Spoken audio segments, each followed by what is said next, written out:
Turn on any financial news channel, scroll through any social media feed, listen to any dinner party conversation about the economy.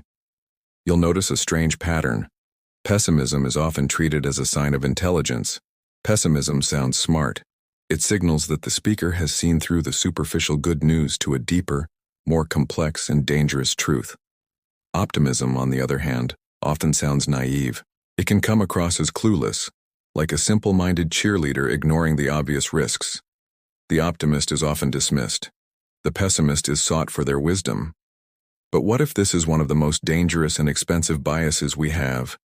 What if our tendency to equate pessimism with intelligence is actually a psychological trap that keeps us anxious, inactive, and ultimately, poorer? Today we dive deep into one of the most subtle yet powerful ideas from Morgan Housel. It's the psychology of money. The seduction of pessimism, and why true long-term wealth is almost always built on a foundation of rational optimism. First, we have to ask, why is pessimism so alluring? The pull is incredibly strong, and it comes from a few deep-seated psychological triggers. Firstly, our brains are wired for threat detection. For our ancestors, overlooking a threat, like a predator in the bushes, was fatal. Overlooking an opportunity, like a berry bush, was a missed meal, but rarely life-threatening. This asymmetry of attention is hardwired into our DNA. Bad news demands our immediate, full attention in a way good news never will. A market crash feels like a lion in the bushes. A market that grinds 8% higher over a year feels like a slow-growing plant.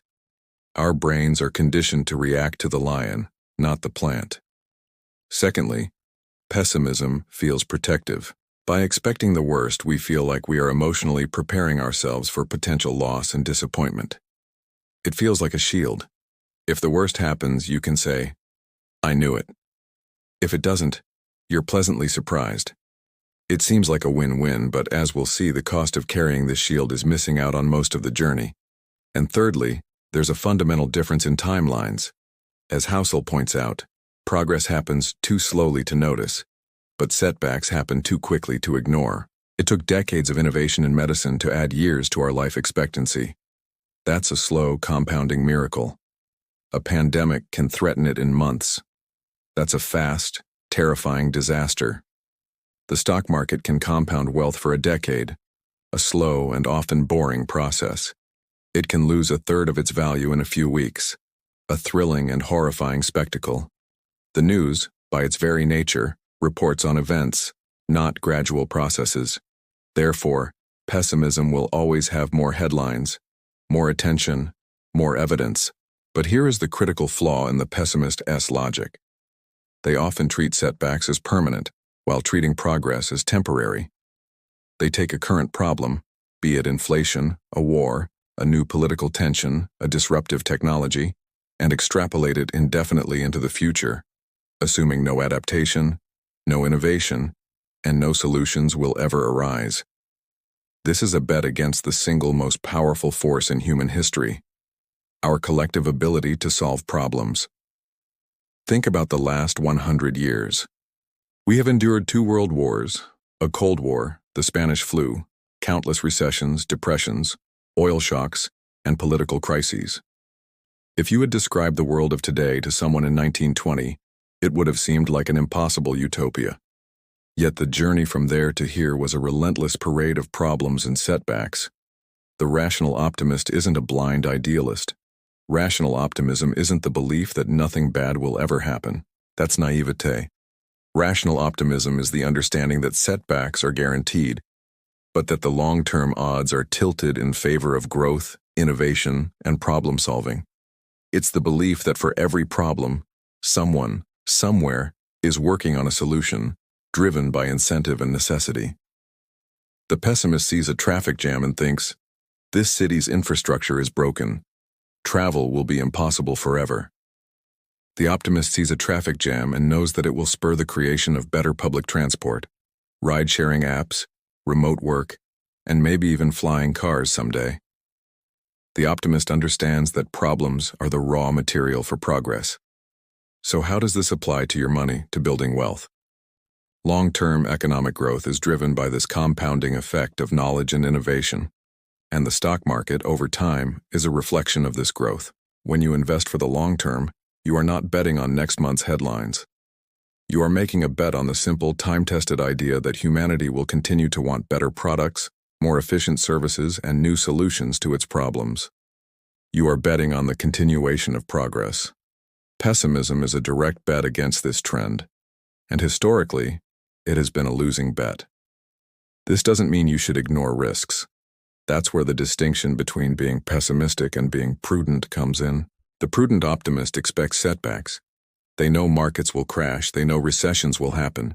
Because of this, they build a defense, they have an emergency fund, they diversify their investments, they don't take on foolish amounts of debt. They are prepared for the winter because they know it's a natural part of the cycle, not the end of the world. They pay the price of admission for long-term returns, and that price is fear, volatility, and uncertainty. The pessimist, on the other hand, is so afraid of the winter that they refuse to plant seeds in the spring.